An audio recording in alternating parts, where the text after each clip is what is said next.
Robinho, eu preciso Fala. que você, nessa hora, fale com a igreja aí e depois nos conduza em oração aí pelos próximos 5 minutos, clamando a Deus pelo derramamento do Espírito Santo em todos os setores da igreja, todas as áreas da igreja. Amém. Amém. Boa noite, igreja. Boa noite, amigos. É com alegria que a gente está aqui reunido nesse momento, por essa ferramenta eletrônica que Deus nos abençoou, fazendo possível que pessoas de vários lugares desse país e vários lugares do planeta possam se encontrar e juntos clamarmos pela unção do Espírito de Deus. Muito feliz. Temos a Sala 57, temos esse culto todas as segundas-feiras. Eu quero dizer para você que a sua dor é compartilhada. Eu quero dizer a você que nós temos orado por você. Todos os dias em oração, peço ao Senhor que abençoe a cada pedido que é feito nesse local chamado o Espírito sobre todos. E o Espírito Santo será derramado, porque se nós pedirmos crendo, receberemos. Louvado seja Deus pela sua vida. Agora feche os olhos. Vamos falar com o Papai do Céu. Nosso querido Deus, louvado seja o teu nome, Senhor, para sempre e sempre. Tu és o Pai da eternidade, Senhor de nossa vida. O Senhor que nos acompanha desde o dia que nós nascemos. Na verdade, a nossa substância já era vista e conhecida por Ti. Os nossos dias já estavam em Tua ciência, Senhor. Tu sabia, Senhor, de cada momento de alegria, de cada momento de tristeza que nós iríamos passar. É muito bom saber que temos um Deus que podemos chamar de amigo. E nesse momento nós clamamos, Senhor, pelo amigo Espírito Santo. Esse que tem nos levantado tantas vezes que caímos, esse que tem nos alegrado todas as vezes que estamos aflitos e entristecidos. Esse Senhor que mostra que existe esperança no meio de dias nublados e dias tempestuosos. Esse Espírito Santo que fala ao nosso coração: filho, tenha calma, vai passar, vai passar. Nós pedimos a presença desse Espírito Santo. Nós pedimos a unção do Espírito Santo. Nós pedimos a direção plena do Espírito Santo. Nós te pedimos, Senhor, a soberania plena de Jesus Cristo, através da pessoa do Espírito Santo em nossa vida. Nós queremos dizer, Senhor, que nós abdicamos o direito do livre-arbítrio, porque queremos ser verdadeiramente servos teus, porque nos alegra fazer a tua vontade, Senhor. Mas nós somos pecadores, Pai. Nós somos quebrados, nós somos falhos, o nosso amor é falho, a nossa obediência é falha. Por isso, ó Deus, clamamos ao Espírito, porque Ele nos habilita, Senhor, a amar de maneira certa, porque o Espírito Santo é derramado sobre nós, porque o Senhor nos envia esse Espírito Santo. O amor de Deus é derramado através do Espírito Santo. Louvado seja o teu santo nome. Senhor Deus, nós temos no coração a certeza de que estamos nos aproximando para o dia em que vamos erguer os nossos olhos e vamos contemplar o Senhor voltando nas nuvens. Nós temos uma falsa sensação de segurança em nosso país, mas eu tenho certeza que os irmãos africanos que são perseguidos pelo Boko Haram, uma instituição terrorista, aqueles que são perseguidos pelo Estado Islâmico, aqueles que estão nesse momento na China, com mais de quase 2 bilhões de habitantes, aqueles que estão agora no meio do conflito entre Rússia e Ucrânia, aqueles que estão nas fronteiras próximas a esses países, para todos esses, Senhor, a volta de Jesus é algo real. Para todos esses, eles estão clamando por livramento, eles estão clamando que algo aconteça, às vezes não sabem nem como se expressar, mas no coração deles, desses muitos que não conhecem a tua palavra, Senhor, se fosse traduzido, eles diriam, Senhor, vem, Senhor Jesus. Vem logo hoje, vem amanhã, toma o nosso coração, dá-nos forças para vencer. É por isso que clamamos tanto pela unção do Espírito Santo, o Espírito Santo sobre os líderes de nossa igreja, desde a conferência geral, passando pelas uniões, pelas divisões, passando pelas associações, passando, Senhor, pelos campos missionários, pelos escritórios, passando pela ADRA, Senhor. Que todos os líderes, os voluntários, estejam cheios do Teu Espírito Santo, passando por aqueles obreiros que são assalariados e também, Senhor, o Espírito Santo para aqueles que trabalham gratuitamente, por amor também à Tua obra. Ó Deus querido, clamamos pelos nossos vizinhos, clamamos para que a nossa igreja seja uma igreja adventista do sétimo dia, uma comunidade do amor, Senhor. O amor de Jesus Cristo que constrange nosso coração, que é derramado pelo Espírito Santo, ó Deus. Que a nossa igreja faça uma diferença, Senhor, não somente explicando os 10 mandamentos, não somente doutrinando as pessoas, mas vivendo um amor profundo, real, um amor que emana do teu altar, diretamente do teu coração, para os nossos corações, Senhor. Deus amado, nós clamamos pelo Espírito. E nós sabemos, Senhor, que a chuva será derramada. A bendita e gloriosa e tão esperada chuva serôdia derrama sobre nós, Pai. Que aconteça essa semana, se for de Tua vontade. Que aconteça mês que vem, se for de Tua vontade. Que aconteça, Senhor, no momento que Tu queiras, mas que venha logo, Senhor, que venha logo. Porque a nossa palavra tem que ser poderosa. Os nossos atos têm que ser atos poderosos, mas esse poder pertence a Jesus, que disse: todo poder me é dado sobre o céu e a terra, e esse poder nos é outorgado pelo Santo Espírito. Vem, Espírito Santo, toma a tua igreja, toma o teu povo, toma esses teus filhos que estão agora clamando e chorando em suas casas, por causa das tantas aflições que têm passado.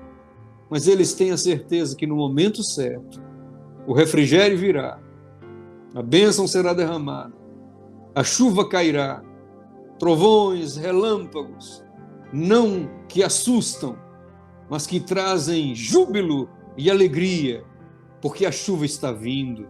Louvado, exaltado, glorificado seja o teu lindo e precioso nome. Nós te amamos, Jesus. Nós te amamos, Espírito Santo. Nós te amamos, Pai eterno e Criador de todas as coisas. Nós te amamos.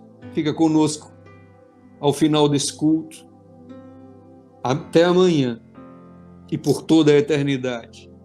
No poderoso nome de Jesus. Amém, amém. Amém, louvado seja o nome do Senhor. Muito bem, queridos. Nós vamos hoje iniciar um estudo, toda semana. Essa foi uma sugestão da minha irmã, a Verinha, que vocês conhecem. Trazer todas as semanas aqui alguns temas, os mais relevantes, os mais importantes, do livro Eventos Finais. E como é que a gente vai fazer? Nós vamos sempre ter aqui a nossa família, cada um contribuindo um pouco com essa mensagem maravilhosa que foi entregue a Sharon White em todos os seus escritos proféticos e que foram ali condensados, foram ali organizados no livro Eventos Finais. A nata das questões proféticas estão ali no livro Eventos Finais. E hoje a gente vai falar um pouco sobre esse movimento da chuva serôdia e da chuva temporã. Porque, normalmente, quando a gente fala de chuva serôdia e do poder de Deus vindo sobre a igreja nos últimos dias, algumas perguntas vêm à nossa mente, né? Como é que a gente pode fazer para receber essa unção? Como é que viviam os apóstolos antes de receberem a bênção?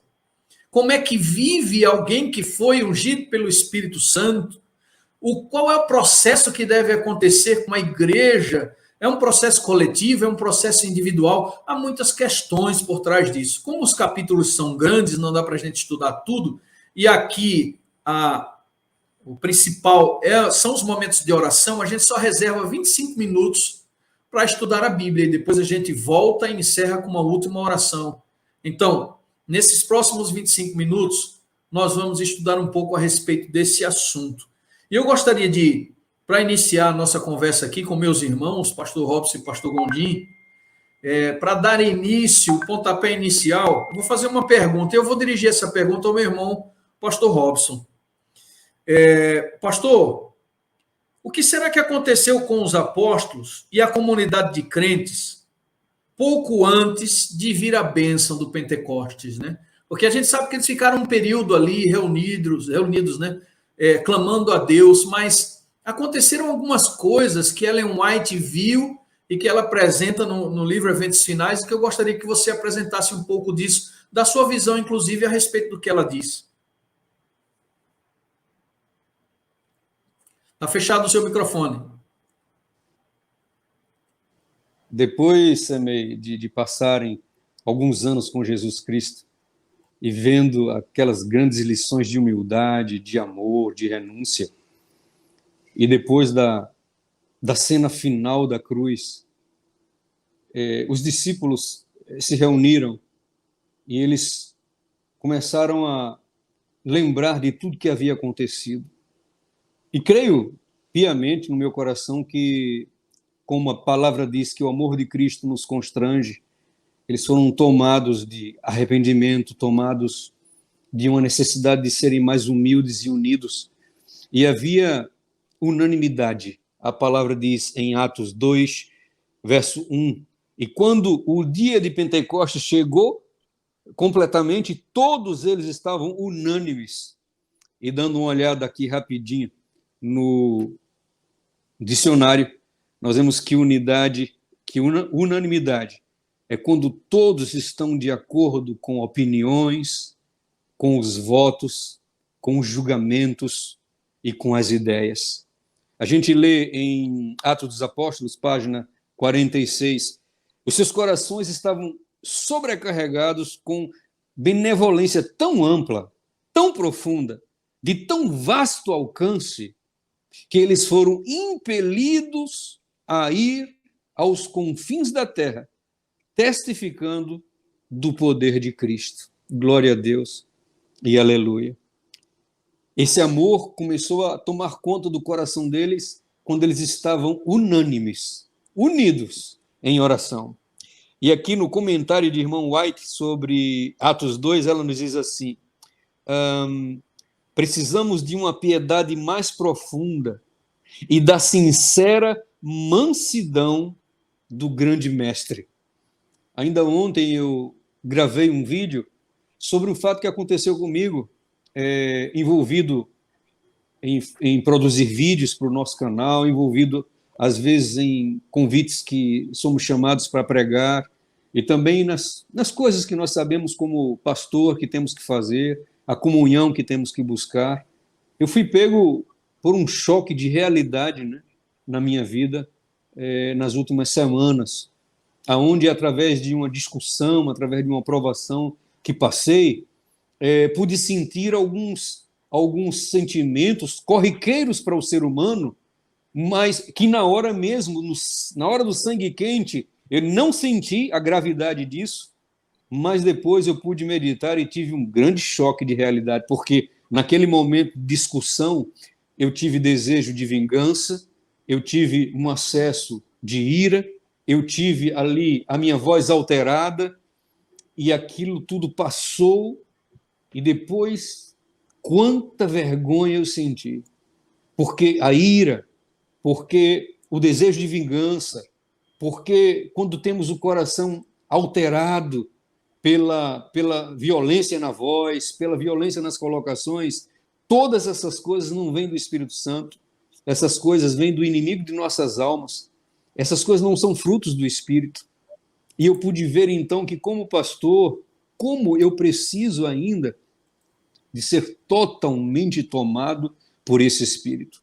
Então, agora, se eu já clamava antes, depois de cair na real, depois de saber o quanto sou frágil, o quanto eu posso cair na tentação, o quanto eu posso permitir que o meu temperamento, que a minha que o meu caráter exploda para simplesmente ter a razão, independente dos resultados, sendo inconsequente, eu vejo quão miserável eu sou e como eu preciso do Espírito Santo.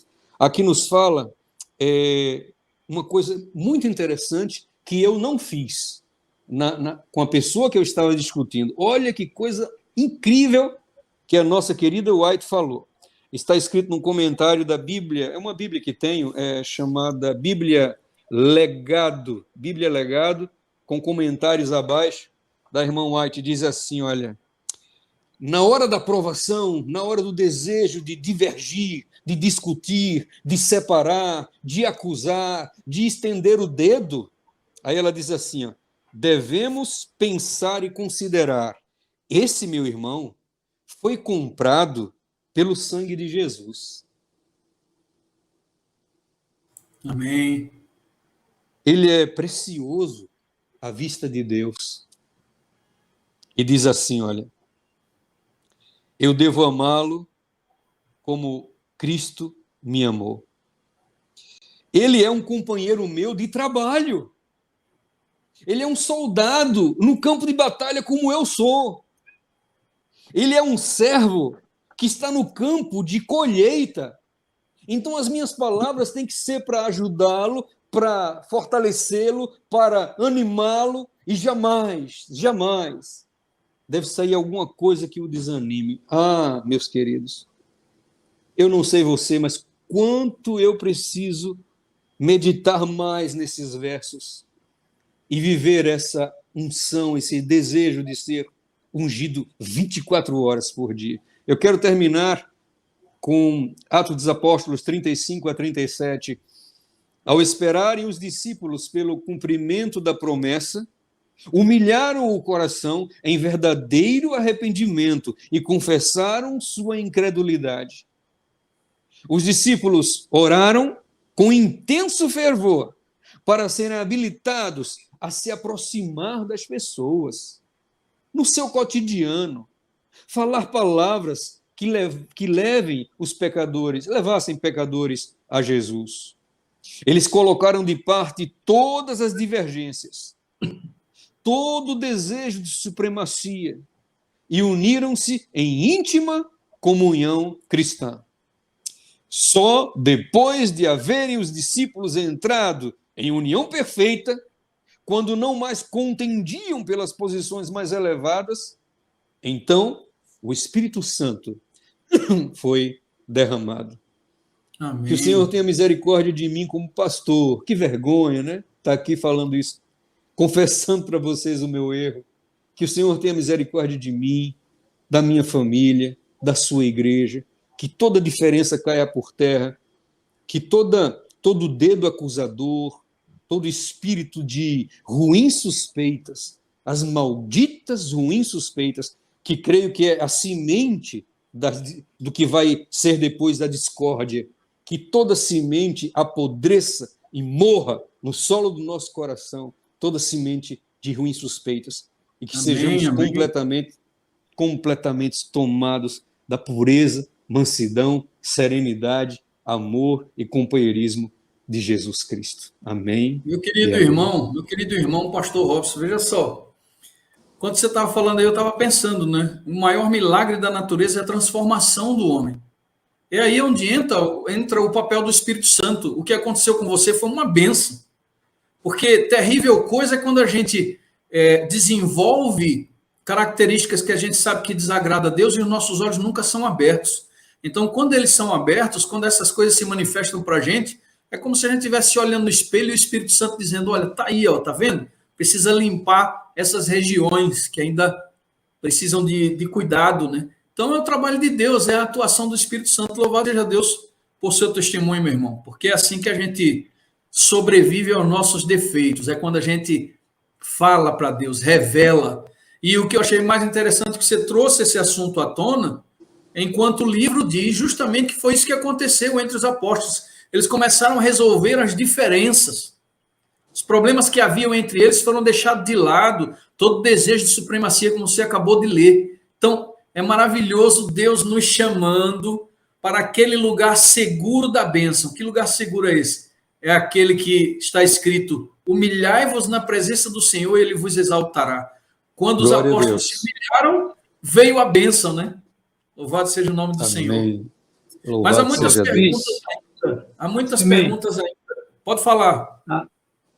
Eu estava, enquanto o Robinho estava falando, eu estava aqui observando um texto desse livro que estamos trabalhando, Eventos Finais, no contexto da sua Herôdia, dizendo justamente o seguinte, na página 142, ponham de parte, os cristãos, toda a dissensão e entreguem-se a Deus para a salvação dos perdidos. É justamente o que você estava dizendo. E ele diz, mas com fé peçam a bênção prometida, e ela virá. Porque uma das características fundamentais para que a chuva seja derramada é que Deus está esperando a unidade da igreja. Quando a igreja toda estiver em unidade, é que vai ocorrer esse derramamento. Então, Amém, é muito amém. bom que tenhamos esse sentimento que o Robinho teve de reconhecer isso e entender que realmente é dos atributos mais esperados por Deus, é que a gente ponha de lado as dissensões e se una no esforço de terminar a obra e ver os céus abertos para a gente conhecer o novo lugar onde vamos viver. Amém. Pastor Gondim, eu estava lendo essa semana, né, no estudo, que existem pecados que são tremendamente terríveis para Deus. E eu vi um pregador, o pastor Ranieri, recentemente dizer que os pecados do corpo, o adultério, quando você mata, quando você agride alguém, não são tão graves quanto os pecados da alma. Estou até preparando um videozinho para o canal falando sobre o pecado do corpo e o pecado da alma. Porque o pecado do corpo é praticado com o corpo e o pecado da alma é praticado com a consciência. Quais são esses pecados? Aí Ellen White diz: orgulho, egoísmo, a pessoa que semeia contenda. Hoje até eu assisti um vídeo de Robinho falando sobre isso. Pessoas que semeiam contenda umas com as outras, e parece que o Espírito Santo vem justamente para resolver essas questões. Isso é uma coisa muito latente entre o povo de Deus, infelizmente. A competição, a não santificação dos propósitos, né? Muitas vezes a inveja que não deveria existir na igreja existe, mas louvado seja Deus, que aqui a gente está aprendendo que parte da obra que o Espírito Santo irá fazer é também nos livrar do egoísmo e do orgulho. Então, eu queria fazer uma pergunta, pastor Gondim, agora para você, a respeito dessa promessa do derramamento do Espírito Santo nos últimos dias, né?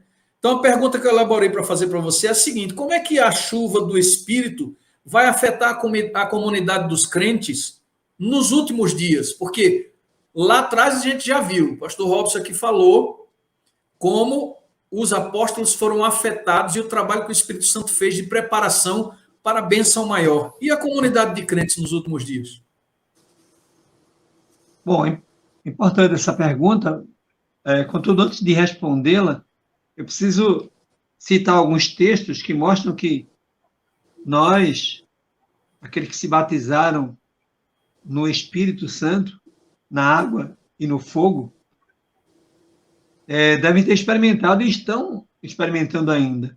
Então, é importante saber que nós já temos o Espírito, mas estamos na unção, mas precisamos de uma porção dobrada do que nós temos chamado de plenitude, desse Espírito em maior proporção, porque é a luta final, são os obstáculos finais, e que nós vamos precisar de maior poder dado por Deus para enfrentar tudo e chegarmos a bom termo nesse lugar, né? Então, 2 Coríntios 1, 21 diz: aquele que nos confirma convosco em Cristo e nos ungiu é Deus.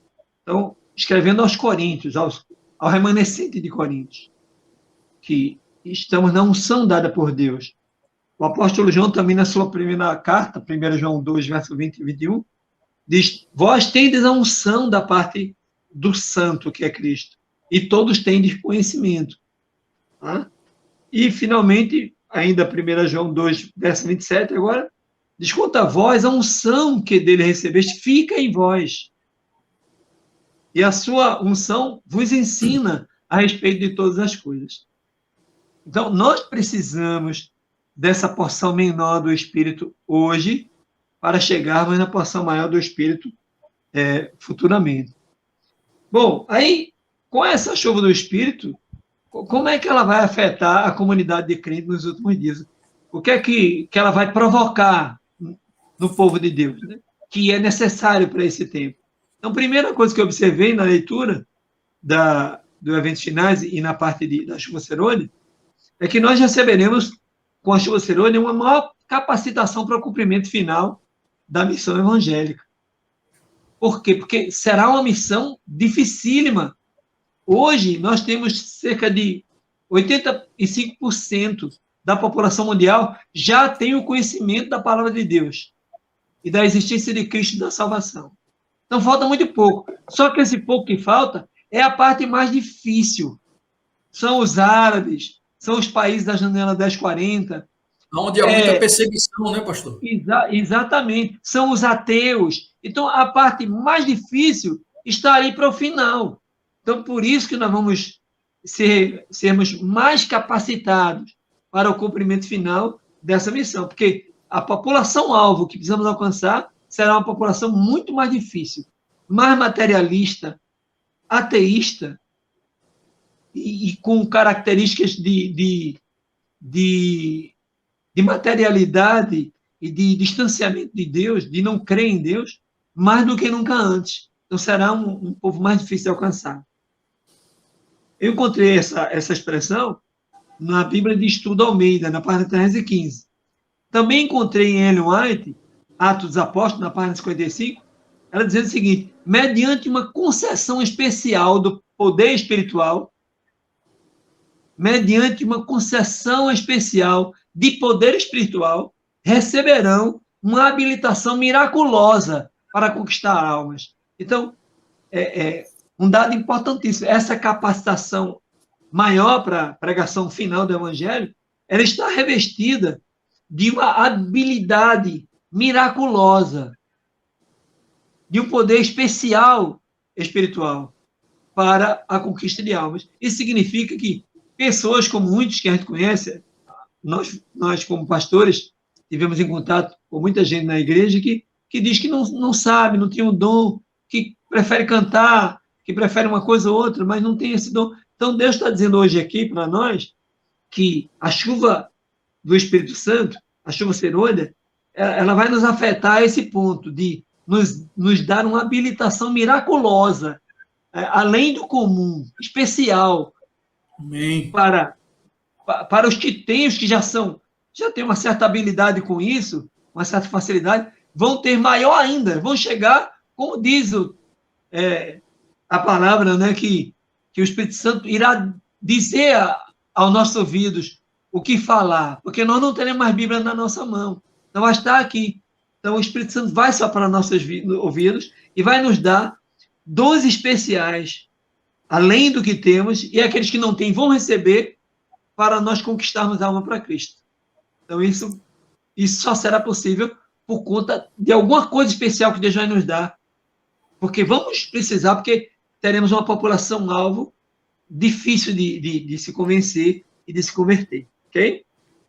Bom, a segunda característica, a segunda dádiva que a chuva serônia vai nos dar é a tendência para o pecado ser praticamente aniquilada, quase totalmente aniquilada, tá? E um nível de santidade altíssimo. Então, assim, a chuva serônia nos dará essa perspectiva profunda. Não deixaremos de pecar, porque ainda seremos humanos, né? E ainda não alcançaremos o nível de impecabilidade que nos será dado quando formos revestidos de incorruptibilidade. E aí entraremos no céu puros e sem pecados. Mas até lá, embora ainda tenhamos a natureza abatida pela pecaminosidade, nós estaremos num nível mínimo de pecado e altíssimo de santidade.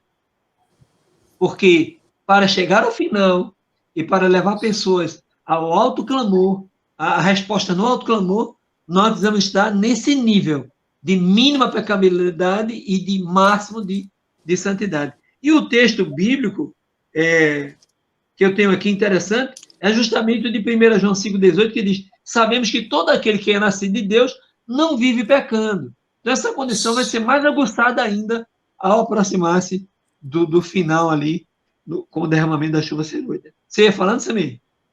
Não, é só porque eu estava pensando aqui, é provável que isso seja o agente que vai disparar a sacudidura, né? Porque o Espírito de Profecia diz que muitos não suportarão ouvir a sã doutrina, crentes vivendo na essência aquilo que aprenderam durante toda a sua vida e jamais praticaram, e agora estarão vivenciando isso abertamente, e o testemunho vai ser muito forte. Será que a igreja vai aguentar, né? Quem é que vai suportar se não tiver também fazendo o mesmo tipo de preparo? Eu tenho um texto de Ellen White, do Mensagem Escolhida, Testemunho Seleto, se não me engano. Eu não tenho ele aqui, mas eu lembro de cabeça ela dizendo uma coisa impactante. E isso é muito bom para quem está nos ouvindo hoje, que é das diversas denominações que existem hoje no nosso mundo. Ela diz que quando for apertada a condição, fomos provados, o joio vai ser sacudido para fora da igreja. Então, fica nas igrejas, não só adventistas, como católica, Assembleia, Universal, Batista, fica nas igrejas o trigo e sai o joio. E aí Ellen White chega a dizer que esse trigo que há em outras igrejas e na nossa vão estar todos unidos.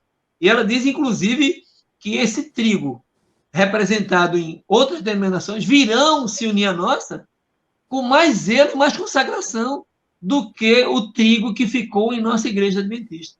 Isso é interessante pensar, porque é uma característica inclusiva, né, do final dos tempos.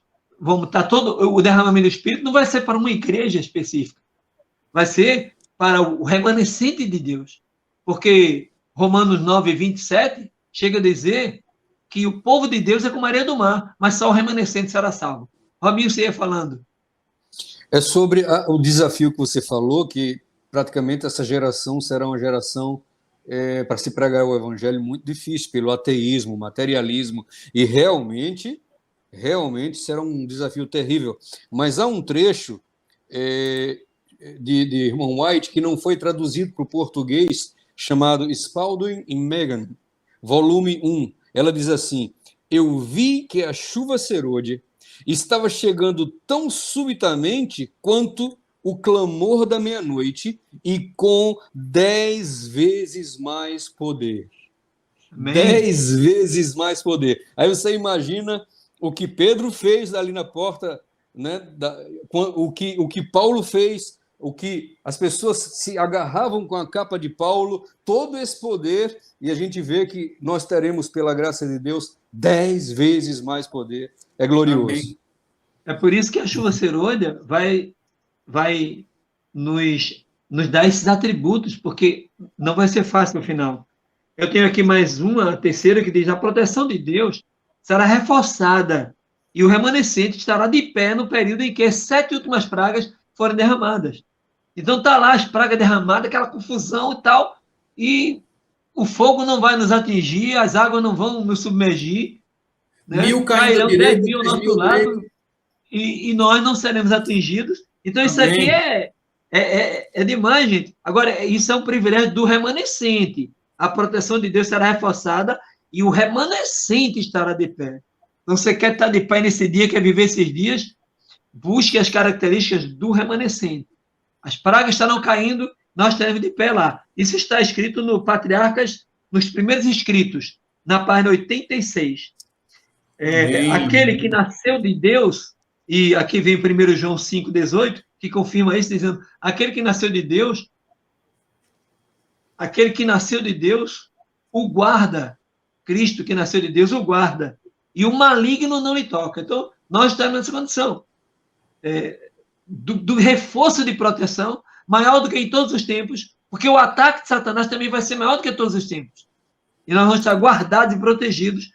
O maligno não vai nos tocar, porque aí é a missão que Deus nos deu para fechar tudo e nada vai nos impedir. Quem crê nisso, diga amém, tá?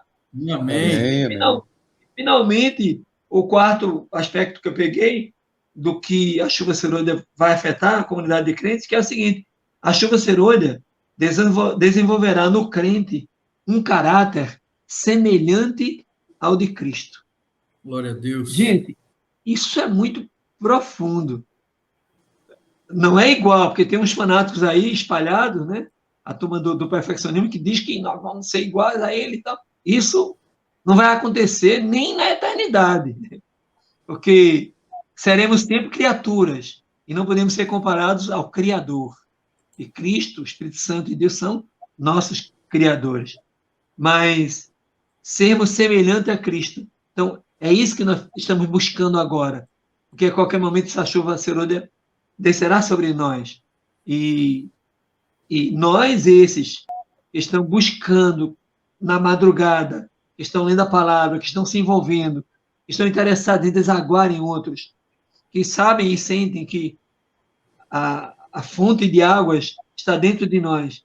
E Jesus disse que quando ela estivesse em nós, ela saltaria para a vida eterna e seria uma fonte inesgotável. Então é isso que precisamos ser para que essas alegrias possam nos alcançar. E eu termino dizendo o seguinte, que isso que eu li está no Eventos Finais, página 187.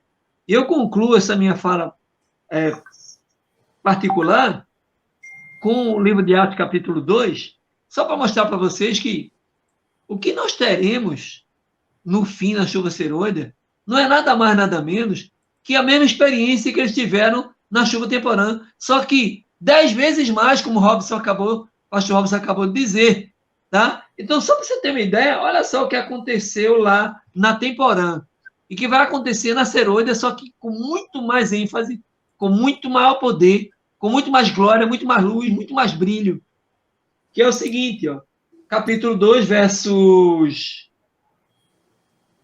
41 em diante. 41. Então, os que lhe aceitaram a palavra foram batizados, havendo um acréscimo naquele dia de quase 3.000 pessoas. Eu vibro aqui, Robinho também, e Semei, com as almas que Deus nos deu no tempo do nosso ministério. 200 almas no ano, 100 no outro, 400 no outro, mas quem de nós, só numa palavra, numa conversa, num discurso, batizou 3.000 almas? E o próximo papo de Pedro foram 5.000 almas. E só que lá na chuva serôdia vai ser mais do que isso. Diga amém. Amém. E aí vem 42. E perseveraram na doutrina dos apóstolos, na comunhão, no partir do pão, nas orações. Vai ser tudo duplicado, tá? Em cada alma havia temor. E muitos prodígios e sinais eram feitos por intermédio dos apóstolos, duplicadamente na chuva serôdia. Todos os que creram estavam juntos e tinham tudo em comum.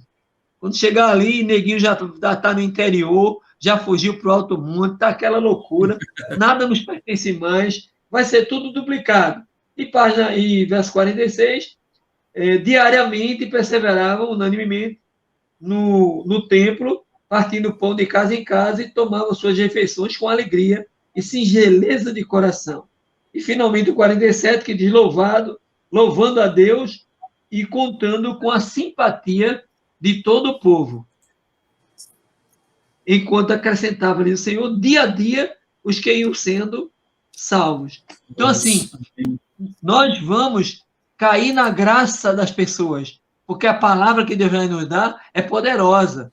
E a nossa santidade e a redução da nossa natureza pecaminosa, quase se aproximando da perfeição, nesse tempo final, a luz do brilho da nossa face, porque estamos todos os dias no Monte Sinai, na presença de Deus, e aí cada dia que a gente desce do monte para as pessoas, a gente vai com a luz, e isso vai irradiar o coração das pessoas, e nós vamos cair na graça, muito mais do que hoje, duplicadamente, 10 vezes mais, não é isso, Robson?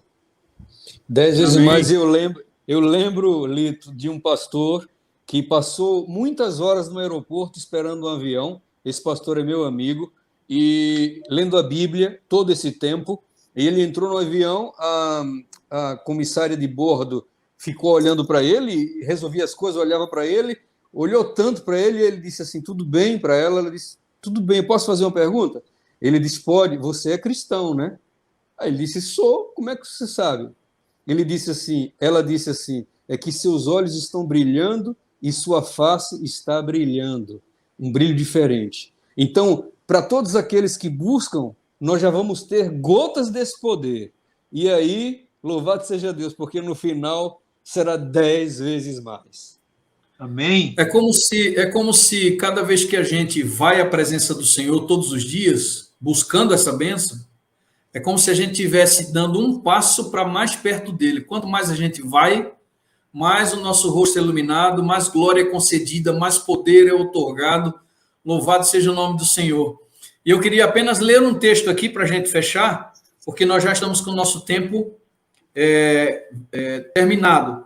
Então, gostaria que você ficasse atento para essa leitura aqui, porque uma última pergunta que todos nós aqui poderíamos fazer é, tudo bem, é lindo esse cenário que nós vimos aqui, o pastor Robson, o pastor Gondim falando, lendo os textos, maravilhoso, mas o que fazer então? Como é que a gente pode tomar posse dessa bênção, né? Não dá tempo a gente escorrer muito, então vou deixar que Ellen White fale para a gente aqui, de forma resumida, como é que nós devemos nos portar nesses últimos dias para alcançar, nos apoderarmos desta bênção. Diz assim, um reavivamento da verdadeira piedade entre nós, eis a maior e mais urgente de todas as nossas necessidades. Importa haver diligente esforço para obter a bênção do Senhor, não porque Deus não esteja disposto a concedê-la, a otorgá-la, mas porque nós nos encontramos carecidos de preparo para recebê-lo. Então, que Deus nos abençoe grandemente, queridos, porque toda essa coisa linda que nós vimos aqui hoje, para que a gente receba essa graça, segure essa pérola, essa joia em nossas mãos, que é o batismo do Espírito Santo, que vai progredindo e aumentando, né? É como a gente poderia até usar o texto que está escrito, é como a luz da aurora também, que vai brilhando até nos tornar plenos, completos, cheios do Espírito Santo para sermos recolhidos quando estivermos selados, né? Então, há um propósito de Deus por trás disso tudo. Ele quer que a gente busque a consagração, mas ele sabe que nós não somos capazes de produzir consagração. Ele sabe que nós não somos capazes de produzir boas obras. Então, o Espírito que é Emanuel, Deus conosco hoje, porque Jesus ascendeu aos céus, mas enviou o Consolador, então ele é a representação divina de Deus conosco hoje. Então, é ele que está a desenvolver o nosso caráter, desenvolver a nossa santidade, desenvolver as características que precisam ser apresentadas, precisam aparecer entre os santos. Então, a partir de agora, meus queridos, precisamos começar a clamar a Deus com mais intensidade para que os nossos olhos sejam abertos, como bem iniciou o pastor Robson. Nossos olhos sejam abertos para vermos o que há dentro de nós. Tudo que precisa ser tirado. A casa precisa ser esvaziada porque o Espírito Santo vem para arrumar tudo. Ele vai arrumar a casa e preparar a casa para morar definitivamente nela. Para que isso aconteça, a gente precisa permitir que Deus abra os nossos olhos, assim como tem feito comigo, com o pastor Gondim, a gente conversa muito, e hoje o pastor Robson testemunhou para vocês também do que o Espírito Santo tem feito em sua vida. Então, queridos, que Deus nos abençoe grandemente, dando para a gente essa certeza. A gente pode descansar em Deus? Sim, podemos, porque as exigências são gigantescas, como num sermão que eu fiz há algum tempo atrás, mas a providência é maior. As exigências de santidade é grande, Deus quer muito da gente, mas ele proveu de uma forma maravilhosa o Espírito Santo para nos conduzir até o ponto em que ele deseja. Na verdade, Cristo está agora em seu santuário, segundo o livro de Hebreus, intercedendo todo o tempo. E essa intercessão todo o tempo inclui a imputação da santidade. Então, todos nós hoje temos o privilégio de tomar posse dessa bênção. É só ficar atento a isso. Eu não posso levantar e sair como um louco para trabalhar, fazer ou já pegar os afazeres de casa e tudo mais. Mas antes eu preciso estar na presença de Deus. E nela eu recebo essa imputação da justiça em mim, da santidade em mim. Ele me santifica todos os dias. Amém. Eu preciso me apropriar disso, caminhar Amém. nessa perspectiva. Se eu vacilar, não tem problema, porque ele não pediu inerrância, ele pediu perseverança. Ele pediu que nós não desistamos. Nós vamos juntos até o fim. Amém. E, pastor, só acrescentando mais um pouquinho, a gente fica empolgado, né? É que quando você estava falando aí, eu lembrei de um momento de Ellen White, numa de suas visões, quando ela viu a igreja empoderada, cheia de força, pregando o evangelho como nunca. Aí ela pergunta ao anjo, o que aconteceu com eles? Aí o anjo diz assim, foi o refrigério da chuva serôdia. E em outro momento, que ela pergunta, por que a falta de poder em Israel? Aí o anjo diz assim, largais muito depressa o braço do Senhor, se referindo a esse momento da busca. A gente não pode ter pressa. A gente tem que passar tempo com ele para que ele nos comunique, né, das suas virtudes e vai nos transformando. A gente não pode buscar a Deus como se fosse uma coisa entre tantas, mas ele precisa ser aquele que assume todos os espaços da nossa vida. Amém. É orar sem cessar, essa é a ideia, né?